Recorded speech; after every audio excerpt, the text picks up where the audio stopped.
2020 मध्ये नितीश कुमार बोलले होते की मी मरण पत्करीन पण मी भाजप बरोबर जाणार नाही, हे वाक्य होतं नितीश कुमारांचं. अमित शहाचं पण वाक्य होतं की आम्ही पुन्हा कधीही नितीश कुमारांबरोबर जाणार नाही. पण असं काय मॅग्नेट आहे की पुन्हा पुन्हा एकत्र येतात? त्याच्यावरती PhD होऊ शकते की भारतीय जनता पक्षाकडे असं काय आहे की भारतीय जनता पार्टी सोबतच यावं लागतं. बघा, मी एक राजकीय कार्यकर्ता आणि थोडं बहुत विश्लेषण करत असतो. आम्ही काय ट्रॅप केला हे आज तुम्हाला दुपारच्या नंतर कळेल. नितीश कुमारांना पहिल्या टप्प्यामध्ये मुख्यमंत्री पदाचा उमेदवार जाहीर न करणं हा आमच्या एक स्ट्रॅटेजीचा भाग होता, हे आज कळेल. बघा, असं आहे की राहुल गांधींनी यावेळेला काय केलं याच्यावरती सुद्धा आता PhD होईल. या देशामधला मतदारसंघांमध्ये प्रत्येक मतदारसंघाचं एक स्वतःचं एक वेगळं एक आयडेंटिटी असते. यावेळच्या निवडणुकीमध्ये स्पष्ट झालं, भारतीय जनता पार्टी आमच्यावरती कितीही कोणी आरोप करो, पण आम्ही स्ट्रॅटेजी ठेवली होती, आम्ही जागा वाटप केलं. बिहारची परिस्थिती वेगळी आहे, तिथे दलित, महादलित, पिछडा, आगडा हे असं सगळं चालतं.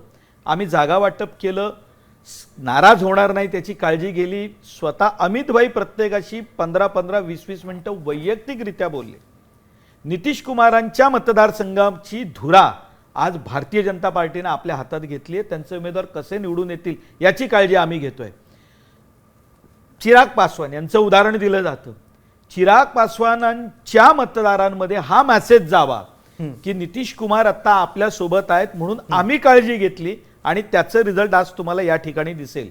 नितीश कुमारांचं नाव निवडणुकीच्या फेसमध्ये, ज्याला आपण म्हणू शकतो की हाफ स्टेज क्रॉस झाल्यानंतर सर्वांनी घ्यायला सुरुवात केली, तोपर्यंत काँग्रेसने घाई केली, तेजस्वीचं नाव घेतलं. पण हे घेत असताना त्या पत्रकार परिषदेमध्ये काँग्रेसचं कोण होतं हे नीट लक्षात घ्या. कोणाला पाठवावं लागलं? थेट गेलो तिथून राजस्थानवरनं गेले, पण राष्ट्रीय नेतृत्वातला एकही व्यक्ती हे तेजस्वी यादवांचं नाव जाहीर करायला तिथे गेला नाही.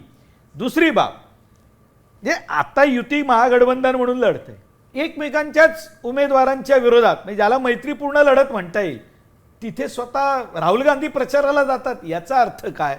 तर काँग्रेसने ठरवलंय की आमच्यासोबत असलेल्या मित्रपक्षांना जोपर्यंत आपण कमी करत नाही, आमची मतदारांची संख्या वाढणार नाही. याचं कारण आत्ता देशभरामधलं जे मतदानाचं एक पॅटर्न आता उद्याला येत आहे, यामध्ये प्रत्येक पक्षानं आपल्या मतदारांची संख्या ही आता कट टू कट ठेवायला सुरुवात केली आहे. आणि हे काँग्रेसच्या लक्षात आलं. मग राहुल गांधींना ज्या वेळेला कॉन्फिडन्स होता की जर बिहारमध्ये सत्ता परिवर्तन होते, त्यांनी किती सभा घेतल्या, कुठल्या विषयावर बोलले? सभा चालू आहे बिहारमध्ये, अगदी बरोबर, ते चर्चा करतायत वोट चोरीची. बिहारचं काय? त्याच्यामुळे संध्याकाळी आता तुम्हाला कळेल की नेमकं आम्ही काय ट्रॅप केला होता. एक ब्रेकिंग घेऊया आपण.